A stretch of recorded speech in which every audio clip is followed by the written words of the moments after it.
So guys, ayan, nilagyan ko na yung presyo yung aking mga binibentang damit. Ito nga pala ay nagkakalaga ng 2,000. Ito naman 3,500.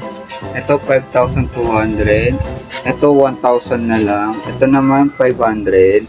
Ito naman 7,000. Ayan. Tapos ito naman 1,500. Tapos ito yung pinakamahal dito. Ayan guys. So 30,000 na lang to guys.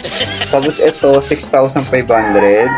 Tapos ito 4,500. Tapos yung ribbon 1,200. Ito yung pinakamahal dito guys ha. Okay, huwag na kayo magreklamo kung ayaw nyo bumili ha. 30,000 yan guys kasi yung memorable niyan guys, yung dress na to matagal na to sa akin. So ginagamit ko to nung ako ay nagko-costume pa. So 2015. Yes, 2015 pa to. Matagal na to sa akin. So ayan na yung mga presyo.